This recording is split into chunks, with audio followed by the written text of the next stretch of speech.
The keys hung heavy in my trembling fingers as I stood frozen in our driveway. The afternoon sun cast long shadows across the concrete, but nothing felt as cold as my son's voice echoing in my ears. "You're too old to drive, Mom. That car's mine now." David's words hit me like a physical blow. At 68, I'd been driving for 52 years without a single serious accident. My reflexes were still sharp, my vision clear with glasses. Yet here was my own flesh and blood, the boy I'd raised and sacrificed for, treating me like a doddering fool. His sneer was the worst part. Not concern for my safety, not gentle suggestion born of love, just cold entitlement. As if my age had suddenly erased my rights, my dignity, my very personhood. "David, don't argue with me." He stepped closer, and I caught the scent of his expensive cologne, bought with money he'd borrowed from us last month. "Everyone knows old people shouldn't drive. You're a danger to yourself and others." The betrayal cut deeper than any stranger's insult ever could. This was my son, my firstborn, reducing me to nothing more than a liability. "Margaret, maybe David has a point." My husband's voice from behind me felt like the second blade of a pair of scissors, cutting away the last threads of my dignity. Frank emerged from the garage, wiping his hands on a rag, his expression uncomfortably neutral. "Frank," I turned to him, desperate for an ally. "You can't be serious." "Honey, we're getting older. Maybe it's time to start accepting some limitations. Aging gracefully, you know?" His words were gentle, but they might as well have been shouted. The man who'd promised to stand by me through everything was throwing me to the wolves. David's smirk widened. "See? Dad gets it. You're being stubborn, Mom." I looked between them. My husband of 43 years and the son we'd raised together. 2 against 1. The mathematics of my isolation hit me with crystalline clarity. "I bought that car with my own money," I said quietly, my voice barely audible over the sound of my breaking heart. "Our money," Frank corrected. "Family money." David jingled his keys impatiently. "Whatever. The point is, I need a reliable car and you don't." Problem solved. The betrayal tasted like copper pennies in my mouth. The family barbecue should have been a joyful occasion. Instead, it became my public execution. "Everyone, gather around." David's voice boomed across my sister's backyard. "I've got to tell you about Mom's latest driving adventure." My stomach clenched as relatives turned their attention toward us. David's arm draped around my shoulders felt more like a shackle than affection. "So Mom's backing out of the grocery store parking lot, right? Takes her like 5 minutes to get out of one space." He gestured wildly, playing to his audience. "Meanwhile, there's a line of cars waiting, people honking." "That's not what happened," I tried to interject, but David spoke over me. "And then she gets confused about which direction to turn." I swear, it was like watching a comedy show. Old lady driving at its finest. Laughter erupted around the picnic table.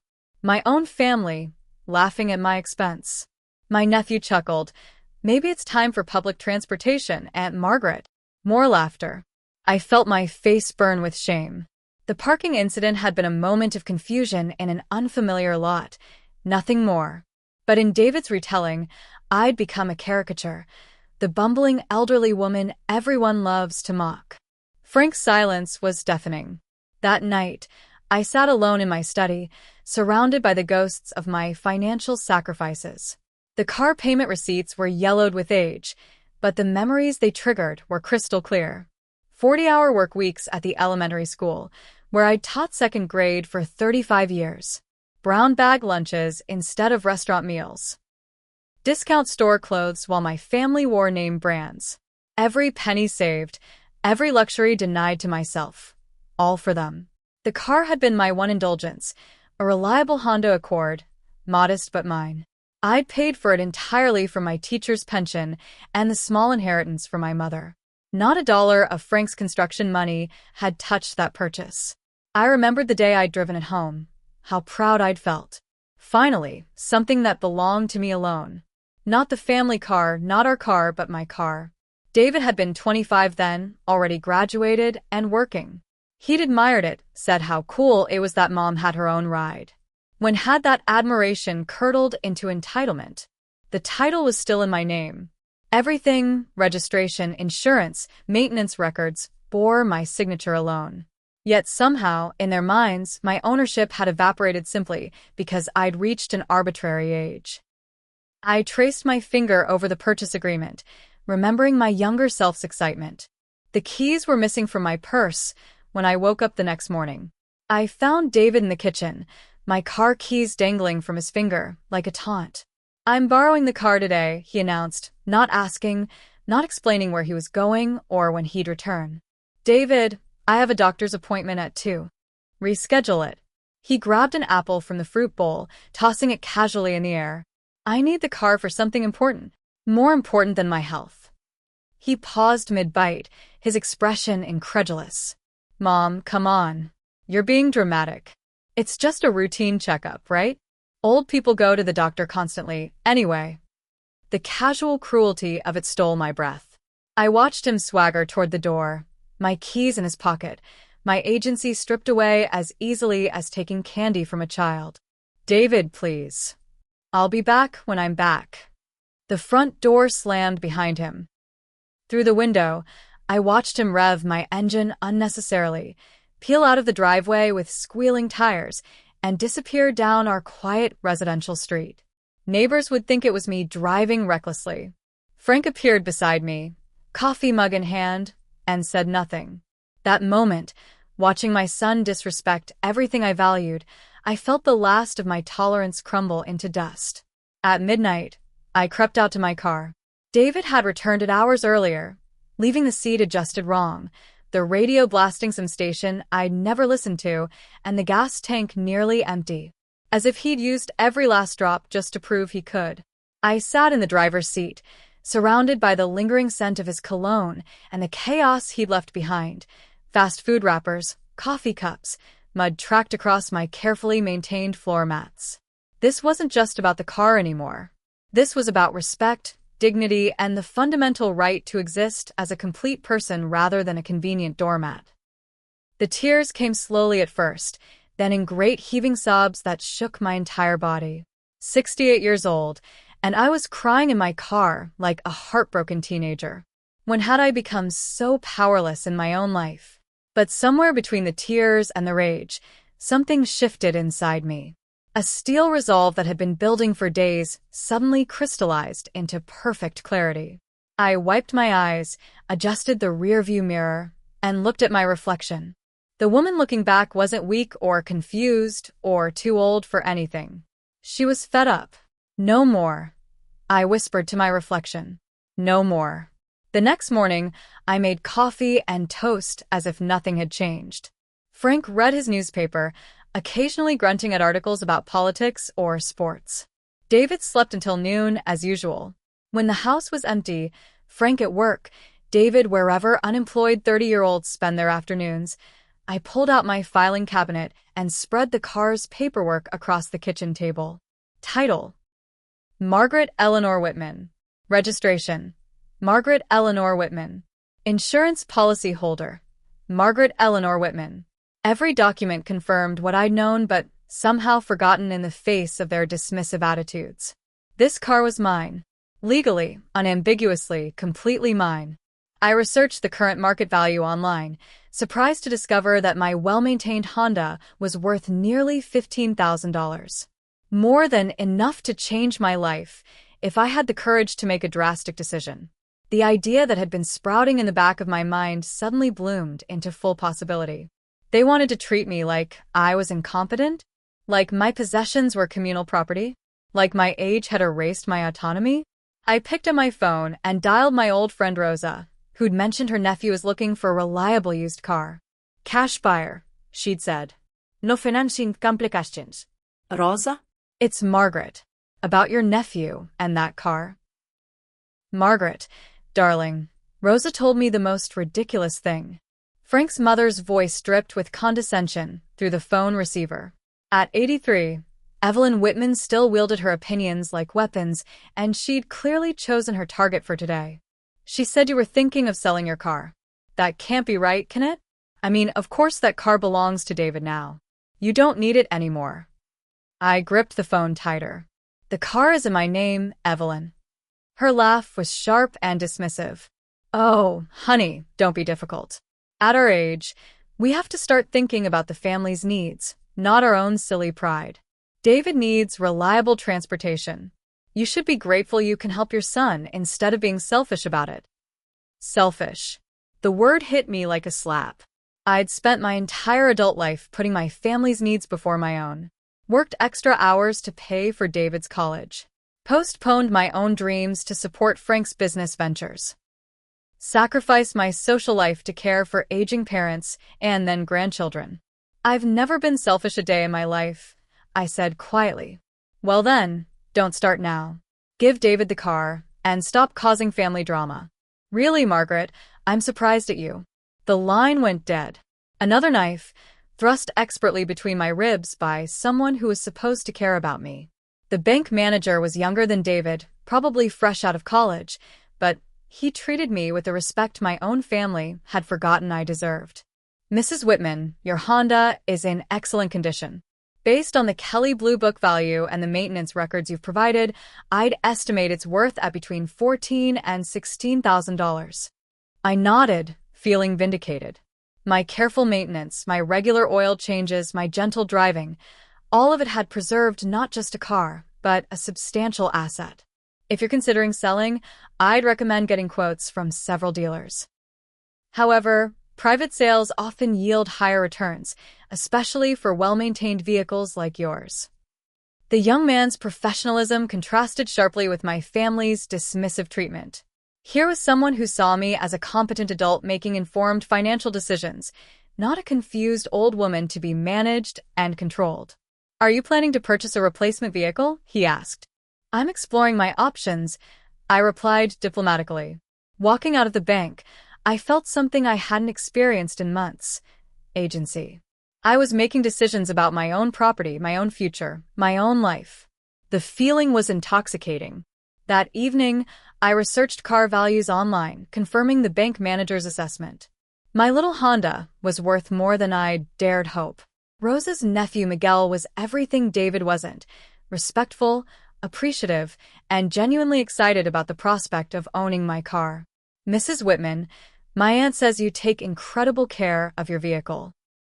I've been saving for 2 years to buy something reliable. He walked around the Honda admiringly, noting the pristine condition, the like-new tires, the spotless interior. I'm a nurse, he explained. I work night shifts at the hospital, and I need something dependable. Your car is exactly what I've been looking for.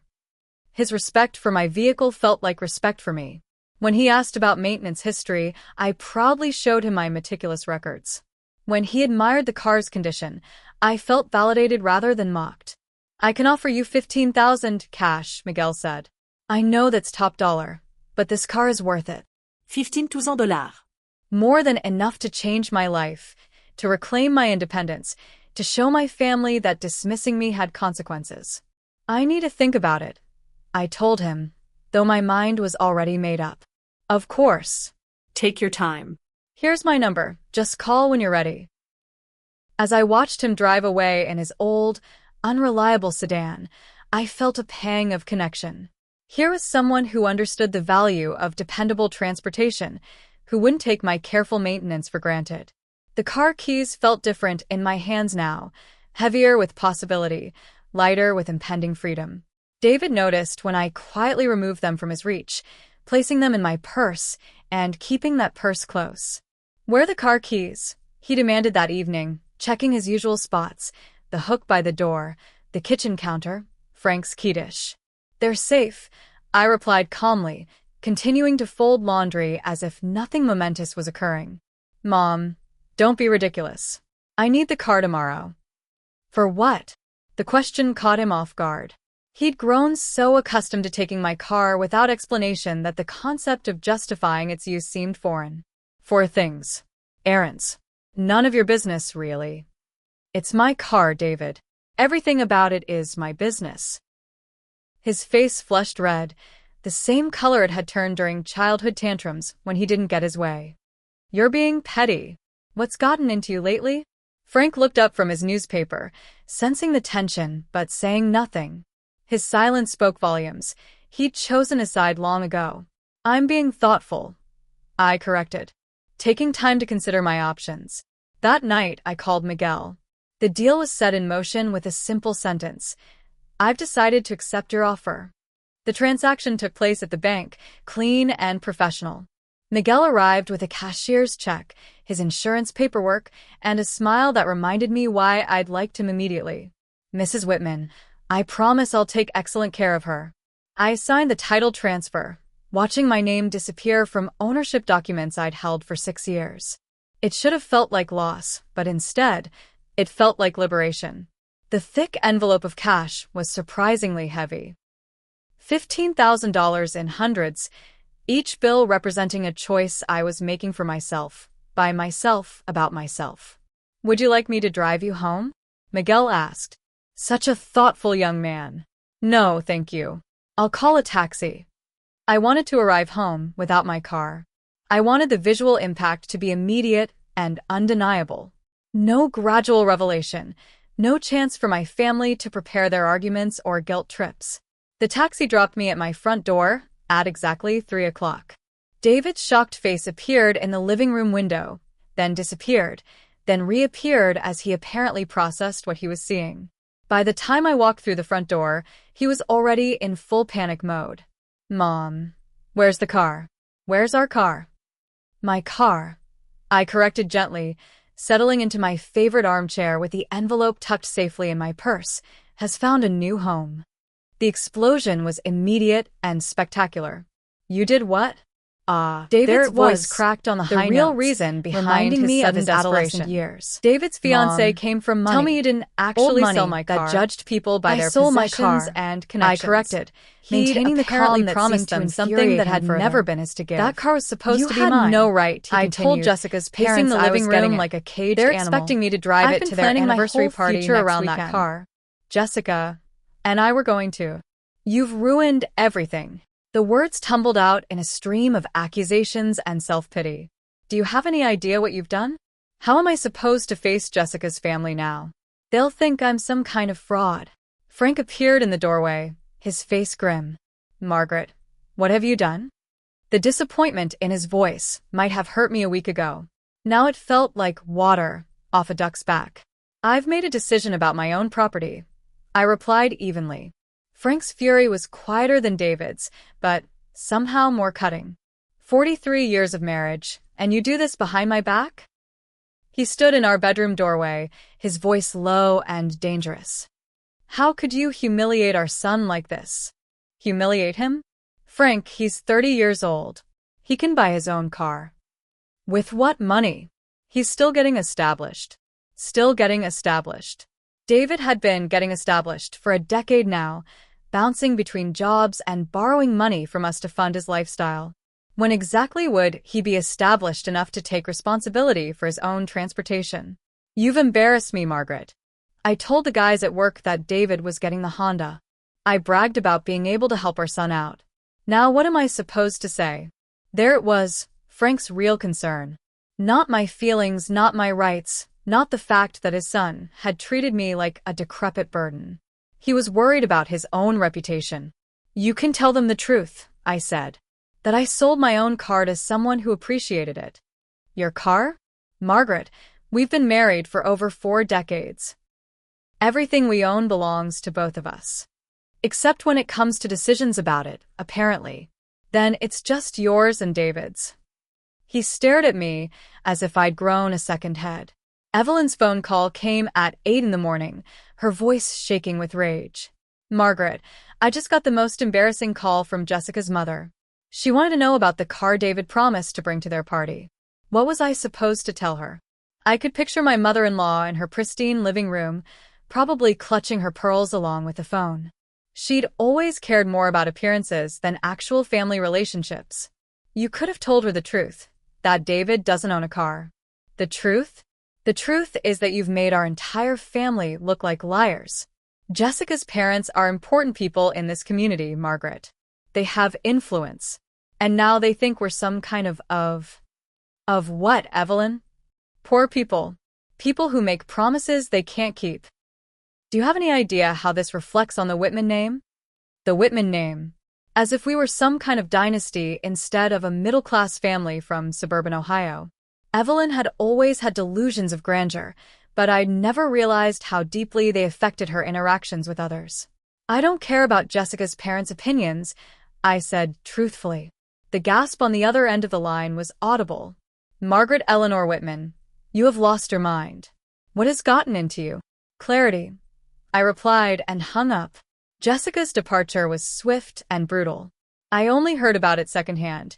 David came home that evening looking like he'd been hit by a truck. His usual arrogance had evaporated, replaced by something I'd never seen before.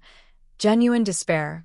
She broke up with me, he announced to the living room, his voice hollow.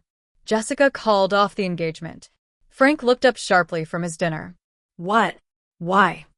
Because of the car. Because I told her parents I had reliable transportation, and now I don't. Because she says I'm a liar and a boy living off his mother. David's voice cracked on the last words. I felt a complex mix of emotions, sympathy for my son's pain, but also a grim satisfaction that there were finally consequences for his entitled behavior. She said her parents think I'm financially unstable, that I make promises I can't keep, that I'm not husband material. The last phrase seemed to physically hurt him. David had always defined himself by his charm, his ability to talk his way into and out of situations. Having someone reject him so completely, so publicly, had shattered something fundamental in his self-image. She said she can't marry someone who doesn't even own a car at 30 years old. Frank and David both looked at me, their expressions identical mixtures of accusation and desperation. The implosion began over breakfast the next morning. This is all your fault, David snarled at his father. You should have stopped her from selling the car. You're the man of the house. Act like it. Frank's face darkened. My fault? You're the one who was counting chickens before they hatched. I didn't tell you to promise Jessica's parents anything. You agreed that Mom was too old to drive. You supported me taking the car. I supported the idea of you eventually inheriting it, not you just taking it like some kind of entitled brat. The word entitled hung in the air like a hand grenade. David's mouth fell open, clearly shocked to hear his father's honest assessment. Entitled? I'm your son. I was supposed to get that car. According to who? Did we ever actually promise it to you? Or did you just assume? I watched from the kitchen doorway as my husband and son faced off, their alliance crumbling in real time. Without me as their common target, they were turning on each other. You told Mom to accept aging gracefully, David shot back. You said the car should be mine. I suggested she consider the family's needs. I never said anything was automatically yours. Their voices rose, decades of unspoken resentments bubbling to the surface. While my house descended into chaos, I discovered the profound peace that comes from finally standing up for yourself. I sat in my breakfast nook, sipping Earl Grey tea and reading a gardening magazine, as Frank and David's argument raged in the living room. Their voices rose and fell like thunder, but it all seemed to happen around me rather than to me. For the first time in months, their drama wasn't my emergency. Their poor planning wasn't my problem to solve. Their hurt feelings weren't my responsibility to manage. Mom, David's voice called from the other room. Mom, get in here and help settle this. I turned a page in my magazine, reading about fall bulb planting with genuine interest. When was the last time I'd been able to focus on my own interests without interruption? Margaret, Frank's voice joined the chorus. We need to talk about this as a family. As a family. How interesting that I was only considered part of the family decision-making process when they needed someone to blame or someone to fix their problems. I finished my tea, rinsed the cup, and headed to my study. I had research to do. The envelope of cash in my purse represented possibilities I'd never allowed myself to consider before. Small business loans. Commercial real estate. The dream I'd shelved 40 years ago was suddenly within reach. I waited until Sunday dinner, when we were all assembled around the dining room table in forced civility, to make my announcement. I've decided what to do with the money from the car sale. 3 heads snapped up in unison. Finally, I had their complete attention. I've put a deposit down on a small retail space downtown. I'm opening a bookstore. The silence was deafening. Frank's fork clattered against his plate. A what? David's voice was barely a whisper. A bookstore. Something I've wanted to do since before you were born. I served myself more roast beef, enjoying their stunned expressions. The space is perfect. Good foot traffic, reasonable rent, room for a small cafe in the back. Margaret, Frank said carefully, bookstores aren't exactly profitable these days. With Amazon and ebooks. Independent bookstores are actually experiencing a renaissance, I interrupted. People want community spaces, personal recommendations, the tactile experience of browsing physical books. I've done my research. And I had. While they'd been busy arguing about who was to blame for their problems, I'd been planning a solution to mine. You used my car money for this? David's voice rose to a dangerous pitch. I used my car money for this, I corrected. Money from the sale of my car, which I owned and chose to sell. For once, nobody had a comeback. Frank cornered me in the kitchen after dinner, his voice pleading in a way I hadn't heard in decades. Margaret, please. Be reasonable. This bookstore idea, it's not practical. Use the money to buy David a car. Help the family heal. Help the family heal. I turned from loading the dishwasher to face him. Frank, when did you become concerned about healing? When David was humiliating me in public. When you were agreeing that I was too old to make my own decisions. I was trying to keep the peace. By sacrificing me. By letting our son treat me like a burden and an obstacle. Frank's shoulders sagged. What do you want me to say? That I was wrong. Fine, I was wrong. But now Jessica's gone, David's devastated, and you're throwing money away on some fantasy business. How does that help anyone? It helps me, I said simply. For the first time in 43 years, I'm doing something that helps me. What about us? What about our marriage? The question hung between us like a challenge. I looked at this man I'd loved for so long, really looked at him, and saw someone who'd become comfortable treating me as a supporting character in my own life. What about it, Frank? When was the last time you asked what I wanted instead of telling me what the family needed? He had no answer for that. David's collapse happened on a Tuesday afternoon. I found him sitting on my carless driveway, head in his hands, sobbing like the little boy he used to be. She was going to marry me, Mom. His voice was muffled, broken. Jessica was actually going to marry me.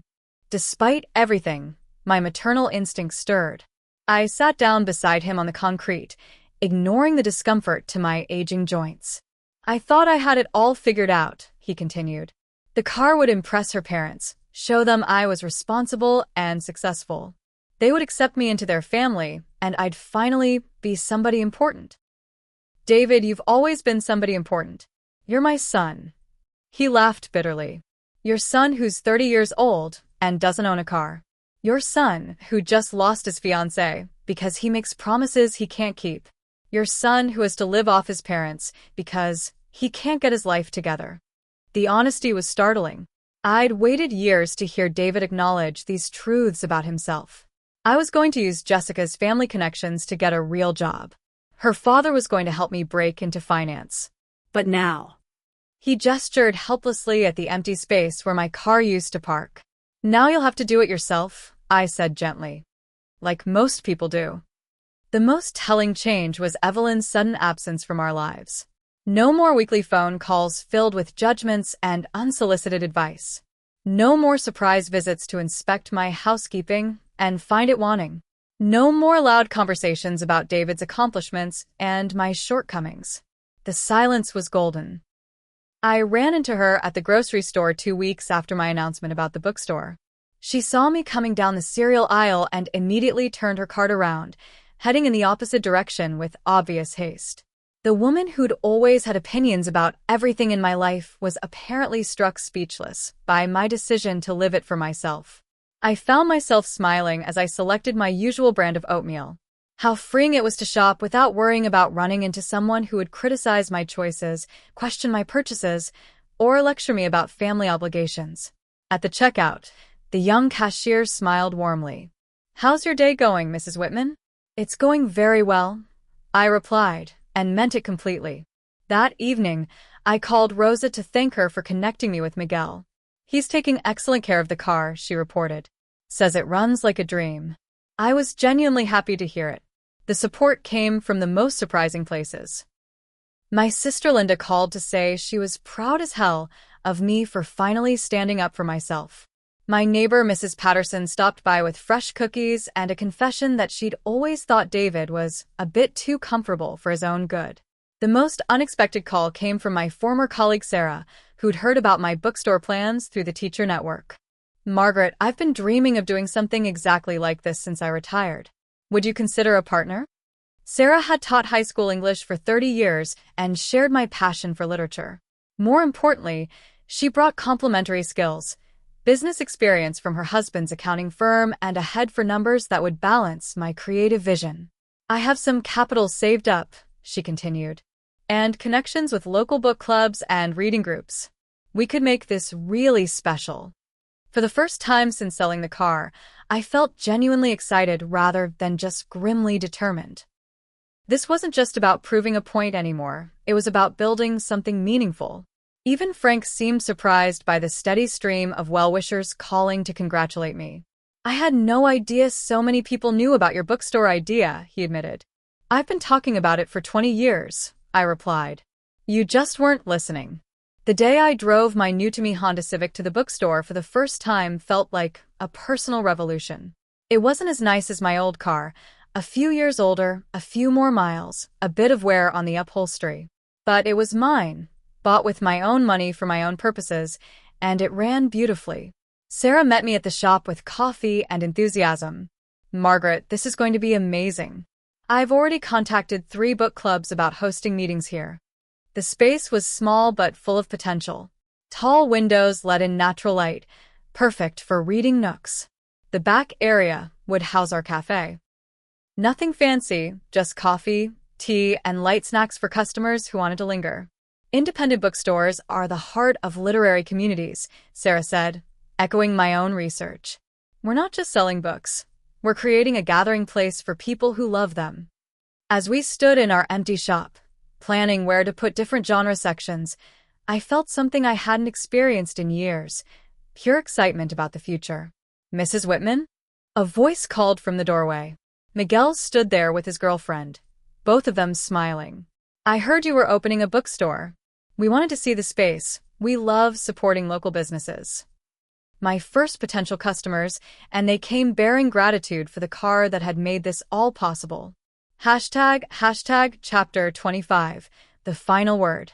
6 months later, Second Chapter Books is thriving beyond my wildest expectations. Sarah and I have created exactly what we envisioned. A warm, welcoming space where book lovers gather, browse, discuss, and discover. Our cafe serves excellent coffee and homemade pastries. Our reading groups draw people from across the city. Local authors love doing events here. Most importantly, I wake up every morning excited about my day. David eventually found a job and bought his own car, a modest-used sedan that suits his actual circumstances rather than his inflated aspirations. He and I are slowly rebuilding our relationship on more honest ground. He's learning to see me as a person rather than just a mother. Frank has grudgingly admitted that the bookstore was a smart investment. High praise from a man who once dismissed it as fantasy. Evelyn remains conspicuously absent from family gatherings, apparently unable to reconcile her image of the dutiful daughter-in-law with the reality of the independent businesswoman I've become. But the most satisfying moment came last week, when a customer approached me at the register. "Are you the owner?" she asked. "I am," I replied proudly. "I heard you used to be told you were too old to drive. Look at you now, driving yourself into a whole new life." I smiled, thinking of my journey from that humiliating day in the driveway to this moment of genuine fulfillment. They thought I was too old to drive. Instead, I drove myself into freedom.